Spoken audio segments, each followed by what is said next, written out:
What was growing up in East Atlanta like? Um, for me personally, it was like, it had this shit going on. You know what I'm saying? I used to live in the same neighborhood at Gucci for a minute. My grandmama, she had a house off of Orbit Circle and shit like that. And, you meet all sorts of folks over there. You meet, different types of folks.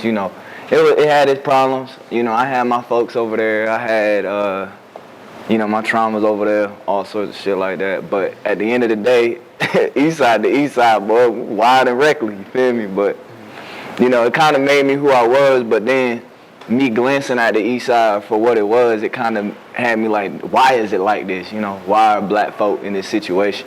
You know what I'm saying? So like for me, I was kind of on the spectrum of, I don't really follow the whole doctrine that like most motherfuckers were supposed to follow. Like even when I was coming up, I was like skateboarding and shit. Like I was still on my ignorant young nigga shit, but like I was skateboarding, like I was, smoking, all that sort of shit. Everybody smoke, but like, listening to rock music and skateboarding, where I'm from in the city, that's weird, I used to get bullied for that shit, all sorts of shit, but like, over time, I started bullying the bully because I was no soft that nigga, you know what I mean? So like, growing up on both sides of the spectrum, like my uncles, they was outside. My grandmama, she wanted what's best for me. She even took me out of public school, put me into a private school. I had my brother, I had my mama. My mama, she was getting her degree and stuff like that. So like during that time, during my upbringing, my mama, she was getting her school degree and stuff like that. My father, he wasn't really there like that. So like, from that whole ordeal, it was like, I'm growing up damn near by myself, trying to figure out life, but life was still beautiful, you know what I'm saying? I was very self-sufficient at a young age, and that's one of the things I cherish about being born on East Atlanta, because it was a lot of trials and tribulations, but it made a beautiful person. I'm pretty, ain't I? You know what I'm saying? I look good, but at the end of the day, like, you always got to cherish those moments and cherish where you come from, because that make you who you are, you know what I'm saying? But it don't really make you fully who you are, because I already know my soul is like more than the city I come from. It's just, that's how people indicate me. You can't really put a read on me for real, and that's another thing I appreciate about myself, because, I'm still that guy though. Yeah. And so do you come from like a musical family? Like who introduced you to rock? You said earlier that, you were listening to rock as well as rap.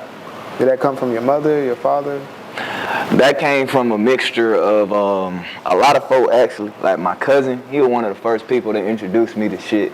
And then my mama, she was in a band. So like my mom, before she had, decided I'm gonna just go to school, do all this shit like that, she was like, I'm gonna start doing music. She stopped, because the industry, they be doing weird shit to women. And so she was like, I'm over it, I never really considered music. In fact, because my mama, and my daddy, he apparently rapped too. So like, between my mama and my daddy rapping, I was like, I never thought I'd be rapping. I wanted to do dumb nigga, hood, street nigga shit with my friends, you feel me? So I ain't never considered rapping, none of that shit, So like, I guess I enjoyed music though. Like that was my shit. Like I was listening to Led Zeppelin, Deftones, motherfucking Nirvana, Radiohead, all sorts of bands. I was all over the place. Grateful Dead, all that, Black Sabbath. That was in my playlist. But I also listen to motherfuckers like, Gucci, Nudie, Cardi. I was listening to motherfuckers like that growing up. Outkast, goddamn Cole, Kendrick. Them some of my favorite artists too. So like my range and like music was just always diverse and different, and I think that does come from like, my family background. But then, like I said, like because my mama and my daddy did it, or like my stepdaddy did it, I didn't really get into it for real until like I would say I became an adult, you know what I mean? And surprisingly, the results have been pretty feasible. It's like, cause I be telling folk all the time, I really just be talking, dog. Like, I be getting high, be in the studio. Sometimes I write, sometimes I don't. And it sounds like it should fit the beat. But most of the time, I just be like, damn, I'm really just sitting here telling the truth. You feel? At what moment did you say, like, I'm gonna take rap seriously as a career? I know you said you got into it as an adult, but like, what made you say, you know what, I'm gonna do this professionally? I got signed out in LA. And that was around like 2017. Something happened in 2017 I don't really get into that really kind of put a pause on that. But like I say around 2017, after the situation that had happened with me, that's when I really got into it, because at first it was just my ex-manager at first, dumbass, punk ass motherfucker. He was like, yeah, you know, you got the talent, cause I used to freestyle with my partners and shit, you know what I mean? So like my partners, shout out Siraj Young, like we used to like rap in high school, and I ain't really take it serious or nothing like that. Like I used to just be like, but I had like the dopest verse. So, you know, I guess around that time I ain't really figure out what I wanted to do with it. It was there. You know, people would invite me to studio sessions, people would tell me, hey, lay this verse down, and I'd be like, I ain't laying nothing down, man. I'll lay some goddamn weed down on the table. I ain't laying no verse down on the table. But it kind of got to the point where I did have something tragic happen in my life. I had lost the love of my life, and like, so my manager, he had contacted me. This is before he was my manager. He contacted me. He was like, I want to take you somewhere. I want to take you to this open mic, and I want you to freestyle. So I went there. And then when I went there, you know, he's like, you got something. And then went out west. That's actually the first time I met my pappy. I linked out with my pappy, and he introduced me to a engineer, and that engineer recorded my first song. And my manager, at the time he heard the first song, it was like, I'm gonna push the first song. So that song never got put out. It never got put out. It's gonna come out soon. It's gonna come out on my record, but that song never really came out. I ended up getting shelved. Ended up spending all my money, because young niggas don't know what the hell to do with money. And I wanted to quit at one point. Like, I was like, nah, this ain't for me. This just not what I do. But like, something happened, you know, once that tragic incident happened, something just changed in me. I just became a whole different person. And I was like, this is exactly what I'm gonna do for the rest of my life. And like, never looked back since then. Are you at a point where you feel like your career is going towards like the right trajectory? Yeah, for sure. Yeah, no, that's facts, for real. Like, I think I'm going in the right direction simply because I've gained enough experience to be like, this is what I like, this is what I don't, this is what works for me, and this is what it don't. Like, I play the game like how it's supposed to be played, but at the same time, I ain't no sucker. You know, I seen what happened to folks, you know, even with myself, putting myself in this situation where I'm in a label, and that label ain't really doing nothing for you. You gotta know your worth, and that's one thing I'll tell anybody in the industry, especially if they starting out. You gotta know your worth, bro, because money make a motherfucker do some crazy stuff, boy. I done see what you talking about, but you know, yeah. And so, from now on, are you choosing to go the indie route, or would you sign to another label? I gotta see what they talking about. Table? I gotta see what they talking about. To be honest, like, I'm not against signing, but I gotta see what they talking about. You know, I read. Like, that's another thing. They think because of my dialect, like a lot of folk in LA or stuff like that, they used to think because of my dialect I didn't know how to read, but I was reading contracts. I remember the first contract I was a little reckless with. I was like, I'm gonna sign, do my thing, and ever since then I was like, I'm gonna read that. But I prefer indie, and I do prefer other artists to go indie because I feel like that's the way to go, especially with all the avenues they have now to distribute music. Because even back then, it was a little harder to distribute music. Like, what, DistroKid came out around 2016, 2017. So like, around that time, there wasn't really a platform for independent artists to put nothing out except like, what, SoundCloud? You know what I'm saying? So, yeah, just be grateful for where you at right now, especially because there's a lot of opportunities for indie motherfuckers out here.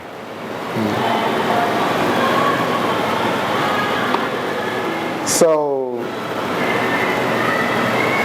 can you talk about some of the challenges that you faced once you said to yourself, like, I want to make this my career? I know you talked about like being shelved, but like, what's something else that another artist would probably encounter that you could tell them, like, hey, you may experience this, but kind of watch out? Bruh, preserve your energy. I'ma definitely say that. That's like straight, clear cut. Stand on that. Like, protect your energy, bro. Especially if you got it. Like, you'll know if you got it. You know if you got the Minute Maid. You'll know if you got the juice. A lot of folks, typically a lot of folks I roll with, they'll probably relate when I say, you know, when there's actual talent there are people that don't want to utilize it for the talent, but utilize it for the energy itself. And the philosophy around that is that they see what you are and they want to become that. But they don't really know what it took for you to become that. You know what I'm saying? They don't really know what it took for you to be him. They don't really know what it took for you to be her. But they have a specific formula in which they had an ideation of how you became like that, and they follow that ideal. And aside from following that idea, you also got to remember sometimes humans can be fickle. They like to be jealous and things of that nature. I would just say, like I said, preserve your energy, bro, because your energy is sacred, especially in this art form, man. Like, I seen folk go down crazy because they ain't preserved their energy. You know, even myself, like, I'm speaking a lesson to myself. I'm probably watch this shit right now and remember it, you know what I mean? Because it's just like, it's important to preserve your energy more than anything in the game. Like, preserve your energy, because there'll be opportunities where you'll see, hey, this might work for me, and then there'll be opportunities you say, hey, this may work for me, but I gotta look at it some more. And then there'll be an opportunity that might not work for you at all. But at the end of the day, preserve your energy. That's important. Are you interested in any other art forms outside of music? I was gonna say something crazy. I'm about to say I was gonna start OnlyFans, but nah, I ain't finna do that. Goddamn. A lot of artists have OnlyFans now, though. Yeah, I know. Trust me, I know. So you wouldn't? I thought about it. You know, I might. I don't know. I ain't finna do all that. You know, all that. You know what I mean? I might post some hands or something. You know, yeah, I got nice hands. I know somebody would buy to see my hands or my feet or something like that. You know what I mean? I ain't really getting no OnlyFans, but I am into painting. I like painting. I like painting a whole lot. I used to paint back in 8th grade. I stopped because I went through a lot. You know what I'm saying? So I was like, I ain't really into the painting thing for real. But like, you know, I was painting some dope murals. It's too bad they got burnt, but you know, like, I feel like that's something I'll get into again. You know what I'm saying? Who burned your murals? I did. Oh, you? Yeah, I burned them. Like some type of like protest? And No, nothing like that. I've burned a lot of my artwork. You know what I mean? Like, just because at one point I felt like it was not a part of me. You know, that was a big mistake. But you live and you learn. You know what I'm saying? Yeah. If you could collab with any artist, who would you collab with? Damn. I got a list. I got a list. But I ain't gonna say my list. I'd say I collab with, let's see. If it's not my partners for real, because they're the only one I really want to collab with, but if it's not my partners, I'd say like, I like Marco. I like what Marco's doing. Marco Plus is doing some dope stuff. I say, I fuck with what, what's that man's name? I keep forgetting that man's name. I don't know why I keep forgetting that man's name. I like what Ahmad got going on. Ahmad Anonymous, I like what he got going on. I would love to collab with like J. Cole or Kendrick. You know what I'm saying? 21 Savage, Eastside shit, goddamn. One of my dream collabs has always been Gucci. If I get a Gucci feature, I know I'm through there. But like, you know, I would like to do a song with Ozzy Osbourne. Like Ozzy Osbourne, I definitely want to do a song with him. Goddamn, I don't know, just a whole lot. If Michael Jackson was still alive, I'd do a song with him. But when I get to heaven, I'll do a song with Michael Jackson too. You feel me? Did you listen to a lot of Michael Jackson when you were younger? I listen to more Prince than Michael, but like Prince. I admired Prince's craft and Michael's craft all at the same time. I feel like a lot of people don't give them two artists the credit that they're due. Like a lot of people either take one side or the other, But I think both of them were so good in their own right, you can't really compare them. I think both of them were very phenomenal artists for their time, you know what I mean? So like, even like listening to their music, it's almost as if you're graced with their presence, because like their music themselves was them as an entity. So like, they were just some dope cats, bro. Like, hey man, who else you know wear a goddamn thong and still pull your bitch, bro? Like, man, Prince was something else, man. Come on, bro. Like, I love Prince, bro. Like, yeah. But yeah. And so, if you're not listening to like your own music, who are you listening to?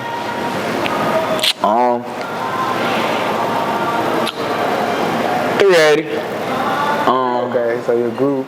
Yeah. Can you talk a little bit about 380? Like, how'd y'all start? How'd y'all come together? Alright, so like, it was like this though. I ain't gonna lie. I say like, back in January, I was finna quit music. I was about to sell my MacBook, all that shit. I was like, fuck the industry. Fuck y'all garbage, all of y'all doo-doo. And I remember my little bro. We started having like more studio sessions just to like get myself back in the head of doing music, cause I went through a dumb breakup, all the crazy shit. You know, one of my partners got killed, all sorts of shit, and I just didn't want to do it no more. I felt like it was like draining me energetically. But then, you know, I say around like after my birthday, I go to this event. And like this is where I meet my partner Juju. I go to this event, right, and like Juju just sitting there rapping, and I'm like, damn, that's a cold ass white boy right there. You feel me? Like, I was like that. And you know, I ain't think nothing of it. I ain't even want to freestyle at first, but like it was something about his flow that really inspired me. So like, I took that into account, and I went for it. We stop outside. We smoked some cigarettes. And my partner Pigeon, another one of our producers, an affiliate, he was like, we should go to the studio, just drunk. We should go to the studio. Shit. I'm like, man, I don't want to try to go to no damn studio. I ain't trying to record. And Juju was like, yeah, let's go, bro. So we hit the studio. It's me, my little bro, Pigeon, Juju, one of my exes at the time. And Juju starts rapping on like, I think it was one of my boy Pigeon beats. And I'm listening, I'm like, this nigga got devil on him, boy. You know, this boy got something else for real. And I was like, nah, this is like, it was almost in that moment, it was like meeting another God. You feel me? Like it's very rare, and in my personal opinion, it's very rare to meet somebody who's about their shit in Atlanta. And I say that as a native. Look, I'm saying this as a native now. Like, it's very rare to find actual somebody who will just jot some shit down in 15 minutes and be like, I'm ready, get right in that bitch, just get right to it.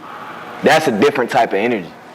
You know what I'm saying? And ever since then, me and Ju been rocking, you know, and that was the thing. And then we go back to 992, I say the following week. That's when I meet my man Grundy. And I see him rapping, I'm like, what's going on? Like it was slick. Like the universe was like, all right, you've been dealing with a whole lot of bullshit. I'm about to show you some real shit. Like a big swole God just came to me. It was like, hey bro, you about to get hit with some real shit right quick. And I was like, damn, I'm really getting hit some real. This man starts spitting. I'm like, damn, I'm really not alone. But like, we ain't really talk like that, I guess, until like I say. It was later on, like around the summertime, me and Grundy started linking, and we just like, damn, it's two peas in a pod, you know what I'm saying? Apples, oranges, chicken, and grapes, you know what I mean? Like all sorts of shit like that. I'm like, yo, this dude is crazy, like good soul. Like there's a lot of good souls coming around me, and then like, you know, I sat them all down. You know, we had one big ass session. It was crazy. We done freestyled. The song we played earlier, we freestyled that shit. You know what I'm saying? Like, just the energy was there, the chemistry was there, the charisma was in there. And usually, if I'm gonna tweet my own, I'm used to being the only him in the room, if I'm being real. I ain't used to that. So like, like I said, it's like interfacing with gods. You know, it's like Zeus, Poseidon, and Hephaestus all in the same room just making music. And I was like, this is insane. I was like, this is crazy. This is inspiring. Like, and the way 380 started is like, you know, I told them about my story as an artist. I was like, I'm used to a lot of infidelity. Back in 2019, one of my homies, he got murdered. And he had this idea for the group 380. And there's a storyline behind that, but that I don't want to talk about that. And you know, they heard the story and they were so heartfelt about it. They was like, nah, like the philosophy you carry, bro, like the shit you talk about, what you do is like, I see that in you. Like they was telling me that. It's like I sense that in you, that rawness that this city need. They was like, they sense that in me. I was like, shit, the city needs y'all too, boy. You know what I'm saying? Then 380. And that's how it happened, bro. Like, we just all came together, common goal. You know, there's other members, but like, you know, my partner Twin, TK, all that shit, like, we like the new Wu-Tang slick, you know what I'm saying? And like, it was all off of good faith. You know, we didn't really go into the studio or meet each other thinking we was all gonna be in the studio every other week or every other goddamn day. You know what I'm saying? Like, motherfuckers sleep in my room recording, you feel me? But like, that's just what it is. It's 380, man. So when you're in the studio, do you like write your raps or do you punch in? My method is a little bit of both. It just depends for me. Like, I'll write, I'll freestyle. Sometimes I'll punch in. Sometimes I punch in and write freestyle. It's a mixed bag for me. But I say the way I play it out is it's the way I feel at the time. Because there'll be some things I'd rather not write about. There'll be some things I'd rather write about, you know. And that's why I say I just be talking for real, because like, I hear the beat in my head. I don't really hear the beat for what it is. So when I'm rhyming or when I'm like recording, it comes from a place of like art. It comes from a place of like not really thinking for real. I don't really be thinking when I be rapping or writing. You know what I mean? I just be going in there, saying what I gotta say, and then we put it down, like wax it out, envelope, seal that bitch. That's how I work. And so what is your ultimate goal with your music career? That's such an extensive answer, but I can give the most basic answer I can. Well, not basic, because I'm not basic, but yeah, like... you can give the real answer. Yeah. I say, like, I noticed coming up, like, even for niggas like me, you know, because there's a difference between a street nigga, there's a difference between a hood nigga. I'm a hood nigga. You feel me? And a lot of times, what we don't understand about our environments is that we don't have to be the product of our environments. I say my whole philosophy around doing music is that I always wanted to show my brothers a way, if not show myself the way. You know, because sometimes I listen to my music and I'm like, this is a time capsule for me, but then I listen back and I get email from people saying, hey, your music really inspired me, and I'm just like, maybe that is my purpose, like, to give those who felt downtrodden and stepped on, you know, by the system or by whoever, get them a voice and let them know, like, just show your real self, just be who you are, express yourself, you know, stand up for what you think is right. Always keep your own opinions. Don't shelter yourself to other folks' opinions, and like, liberate yourself. That's my whole thing, liberate yourself. You want to pull your titty out, pull your titty out. You know what I'm saying? Like, liberate yourself. That's an analogy. Don't really pull your titty out, but like, you know, do what you gotta do, man. Show them what you gotta, show them what you got, bro. Just do what you gotta do. Liberate yourself. As long as you're not oppressing nobody else, just stand for that liberation. That's what I stand for, is liberation, man.